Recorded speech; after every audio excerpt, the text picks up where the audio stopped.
Video ini merupakan bagian dari kuliah anatomi dan fisiologi sistem kardiovaskular. Dalam video ini, saya Dian akan menjelaskan mengenai darah dan komponennya. Video ini akan terbagi menjadi beberapa bagian.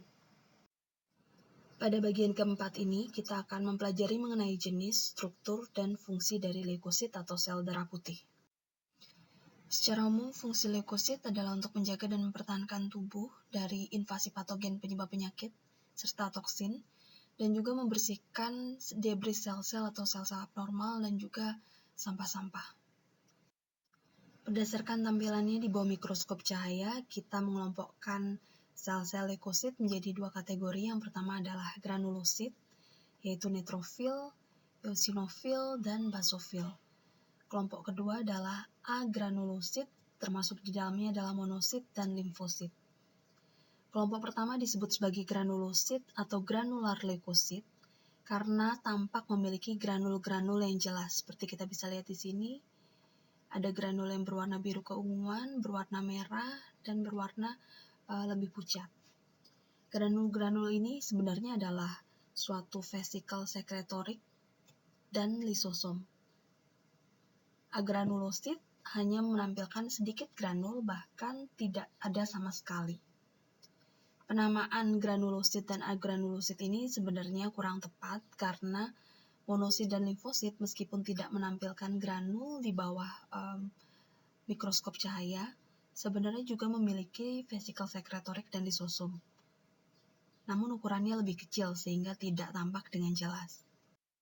Jumlah sel leukosit di dalam aliran darah jauh lebih sedikit dibandingkan dengan jumlah eritrosit. Jika eritrosit mencapai 5 juta sel per mikroliter darah, leukosit hanya berjumlah 5.000 sampai 10.000 sel. Begitupun jika kita melihat ukurannya. Di sini kita bisa membandingkan ukuran antara sel leukosit dengan sel eritrosit. Leukosit umumnya lebih besar, memiliki inti sel dan organel sel, tetapi tidak memiliki hemoglobin. Dan tidak seperti eritrosit yang setiap saat selalu berada dalam sirkulasi, leukosit tidak terus-terusan berada dalam sirkulasi. Setiap saat, sebagian besar leukosit di dalam tubuh manusia berada pada jaringan konektif atau jaringan penyambung dan pada sistem limfatik. Hanya sebagian kecil saja yang berada di sirkulasi. Karena sebenarnya aliran darah atau sirkulasi berfungsi sebagai jalur cepat bagi leukosit untuk bisa mencapai lokasi infeksi atau lokasi jejas. Leukosit dalam sirkulasi memiliki 4 karakteristik penting. Yang pertama adalah dapat bermigrasi keluar dari aliran darah. Ketika leukosit dalam aliran darah ini teraktivasi, leukosit akan bergerak menuju tepi, kemudian berkontak dengan pembuluh darah, lalu menempel pada dinding pembuluh darah. Proses ini kita sebut sebagai marginasi atau bergerak ke tepi. Dan melalui interaksinya dengan pembuluh darah yang diperantarai oleh molekul kimiawi tertentu, leukosit akhirnya mampu menyelip di antara sel-sel endotel pembuluh darah, kemudian keluar dari pembuluh darah menuju ke jaringan di sekitar pembuluh. Proses ini kita kenal sebagai emigrasi atau diapedesis. Karakteristik yang kedua adalah dapat bergerak secara amoeboid. Jadi leukosit mampu melakukan gerakan yang kita sebut sebagai gerakan amoeboid.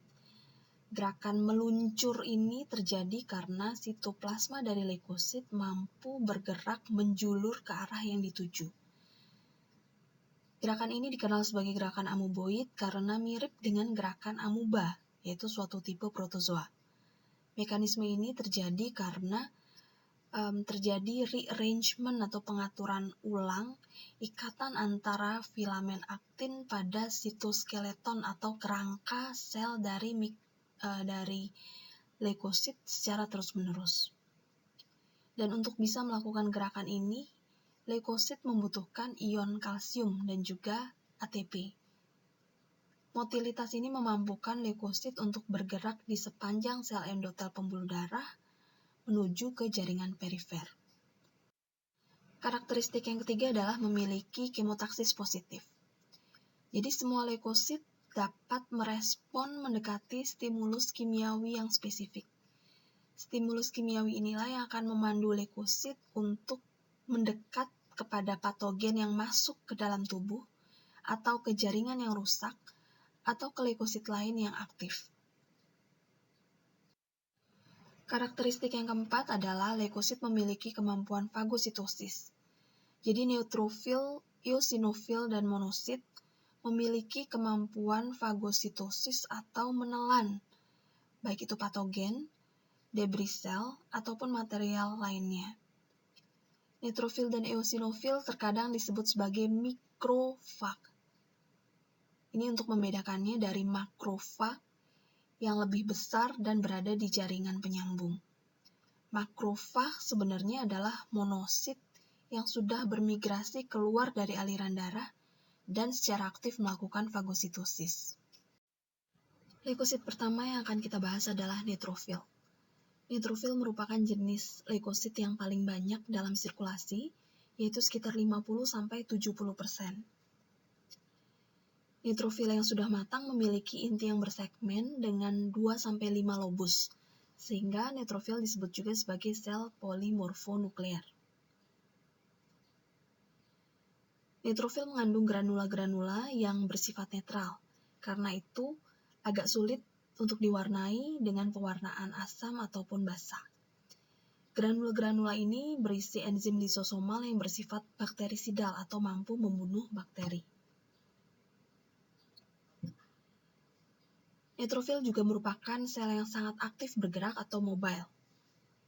Neutrofil akan tiba pertama kali di lokasi jejas atau luka atau lokasi infeksi.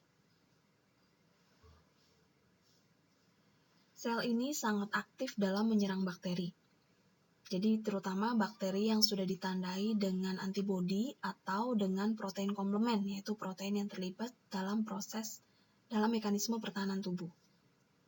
Ketika berjumpa dengan suatu bakteri, neutrofil akan dengan cepat menelannya atau memfagositnya, dan kemudian akan meningkatkan kecepatan metaboliknya sehingga terjadi respiratory burst.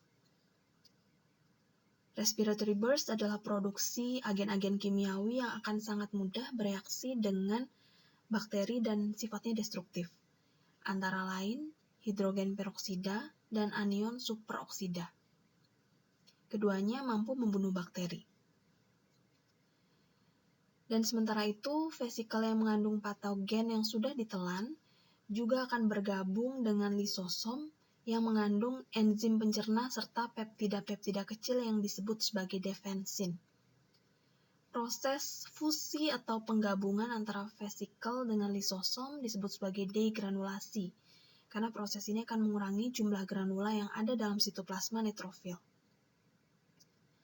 Defensin, yaitu peptida kecil yang dikandung oleh lisosom, itu mampu membunuh berbagai jenis patogen, termasuk bakteri, jamur, dan virus yang memiliki selubung atau envelope. Cara kerjanya adalah dengan menyatu membentuk saluran yang lebih besar pada membran plasma bakteri atau patogen ini.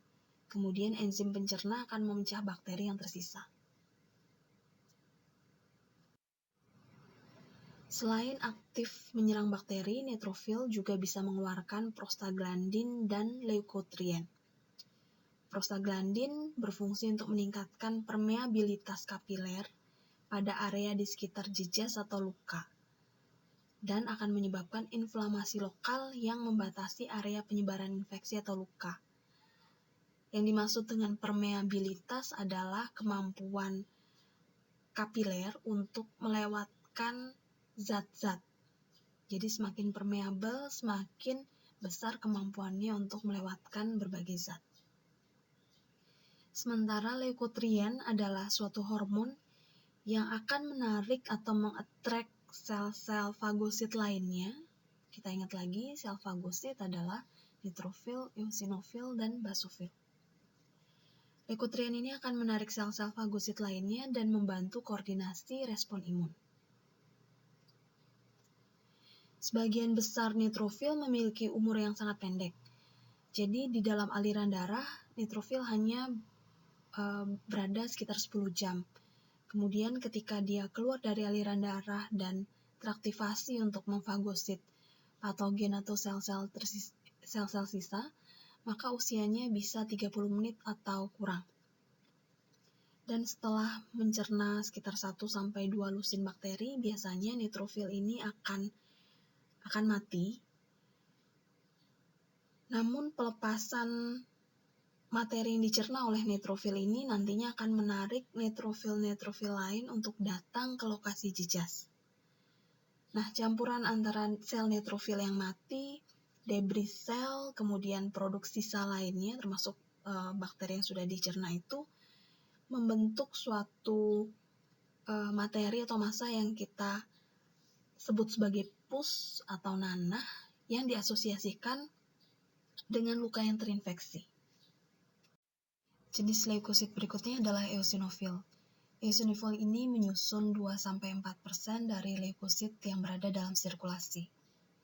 Ukurannya hampir sama dengan neutrofil, tapi cukup mudah untuk dibedakan karena eosinofil umumnya memiliki inti yang terdiri atas 2 lobus.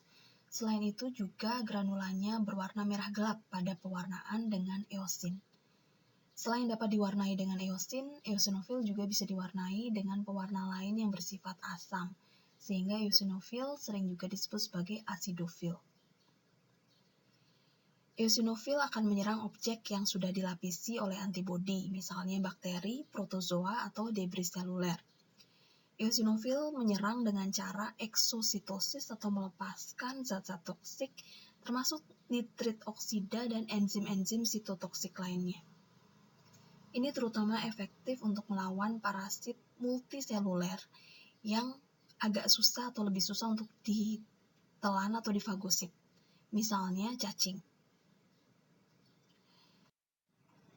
Jumlah eosinofil akan meningkat pada infeksi parasitik dan juga reaksi alergi, karena eosinofil ini termasuk sel yang sensitif terhadap alergen. Alergen adalah materi yang bisa memicu reaksi alergi. Selain bisa menyerang patogen asing, eosinofil ini juga berfungsi untuk mengurangi perluasan inflamasi yang disebabkan oleh sel mast dan sel neutrofil. Jadi eosinofil akan tertarik datang ke lokasi jejas dan kemudian dia akan melepaskan enzim yang bersifat mengurangi inflamasi yang dihasilkan oleh kedua sel ini. Basofil merupakan jenis leukosit granuler atau granulosit yang jumlahnya sangat sedikit dalam sirkulasi kita, yaitu kurang dari 1%. Basofil berukuran lebih kecil daripada neutrofil dan eosinofil dengan diameter sekitar 8-10 mikron, sementara neutrofil dan eosinofil berukuran 12 mikron. Basofil memiliki granula yang berwarna ungu atau biru gelap pada pewarnaan dasar. Basofil ini mampu bermigrasi ke lokasi luka dengan menembus kapiler endotelium untuk berkumpul di jaringan yang rusak. Di sana, basofil akan melepaskan isi granulanya ke cairan interstisial. Isi granula basofil adalah histamin dan heparin. Histamin merupakan zat yang mampu melebarkan atau menyebabkan vasodilatasi pembuluh darah, sehingga akan meningkatkan permeabilitas kapiler. Sementara heparin adalah suatu zat yang mampu mencegah terjadinya pembekuan darah. Basofil yang terstimulasi akan melepaskan zat-zat kimiawi ke cairan interstisial untuk meningkatkan inflamasi lokal yang sudah dimulai oleh sel mast. Sel mast mampu mengeluarkan zat-zat yang sama dengan basofil, namun demikian sel mast dan basofil ini adalah populasi sel yang berbeda dengan asal yang berbeda. Basofil yang sudah terstimulasi juga akan mengeluarkan zat kimiawi lainnya yang akan menarik basofil lain dan eosinofil ke area jejas atau area inflamasi. Monosit merupakan jenis leukosit agranuler atau agranulosit yang menyusun 2-8% leukosit dalam sirkulasi. Monosit ini berbentuk bundar atau sferis dan berukuran besar. Ukurannya sekitar 15 mikron, jadi hampir 2 kali dari eritrosit. Pada apusan darah tepi, monosit ini terlihat bahkan lebih lebar lagi sehingga sangat mudah untuk kita identifikasi. Inti atau nukleus dari monosit berbentuk oval atau ginjal. Monosit akan berada dalam aliran darah kurang lebih selama 24 jam, kemudian dia akan memasuki jaringan perifer dan berubah menjadi makrofag jaringan. Makrofag ini adalah fagosit yang sangat agresif dan mampu menelan objek yang berukuran lebih besar dari dirinya sendiri, bahkan sampai 2 kali dirinya. Dan ketika aktif, monosit akan melepaskan zat kimiawi yang mampu menarik dan menstimulasi sel-sel fagosit lainnya, misalnya neutrofil, eosinofil, dan juga monosit. Makrofag yang aktif juga mampu menarik fibroblast ke area inflamasi, di mana fibroblast ini akan mulai memproduksi kolagen yang akan menjadi jaringan parut yang fungsinya untuk membatasi area yang mengalami jejas. Limfosit merupakan jenis leukosit agranuler atau agranulosit. Limfosit menyusun sekitar 20-40% leukosit dalam sirkulasi. Ukurannya sedikit lebih besar daripada eritrosit, berinti besar, bulat, dengan sitoplasma yang tipis menyerupai halu. Limfosit secara terus-menerus bermigrasi dari aliran darah ke jaringan perifer, kemudian kembali lagi ke aliran darah. Sehingga pada setiap saat, hampir seluruh limfosit dalam tubuh kita berada di jaringan penyambung dan di organ sistem limfatik. Ada 3 kelas fungsional dari limfosit, yaitu limfosit T, limfosit B, dan sel natural killer atau NK cell. Limfosit T berperan dalam sistem imunitas seluler, yaitu suatu mekanisme pertahanan tubuh yang sifatnya spesifik, yang mampu melawan sel-sel asing yang masuk ke tubuh kita. Selain itu, limfosit T juga berperan dalam koordinasi respon imun. Sel limfosit T yang memasuki jaringan perifer akan langsung menyerang sel asing, atau mereka akan mengontrol aktivitas dari sel limfosit lainnya. Limfosit B merupakan sel limfosit yang berperan dalam sistem imunitas humoral. Ini adalah suatu mekanisme pertahanan tubuh yang sifatnya spesifik dan melibatkan produksi antibodi. Sel B yang teraktivasi oleh antigen spesifik akan berdiferensiasi menjadi sel plasma. Kemudian sel plasma akan memproduksi dan mensekresikan antibodi spesifik ke dalam darah. Antibodi ini akan diedarkan tidak hanya di dalam darah, tapi juga ke cairan limfatik dan cairan interstisial. Nantinya antibodi ini jika bertemu dengan antigen asing yang spesifik untuk antibodi tersebut, akan mampu menyerang antigen tersebut. Jika sel T harus bermigrasi untuk menuju sel targetnya, maka sel B atau sel plasma cukup berada di satu tempat, namun antibodi yang dihasilkannya dapat menghancurkan antigen asing spesifik yang berada di mana saja. Kelas limfosit yang ketiga adalah sel natural killer. Sel ini berperan untuk mendeteksi dan menghancurkan sel-sel yang sifatnya abnormal. Dia juga disebut sebagai sel limfosit granular besar. Sel NK memiliki peran penting dalam pencegahan kanker. Sejauh ini, video bagian keempat sudah membahas berbagai jenis leukosit, karakteristik fisik, dan fungsinya. Pada video bagian berikutnya, kita akan membahas proses pembentukan leukosit serta regulasinya.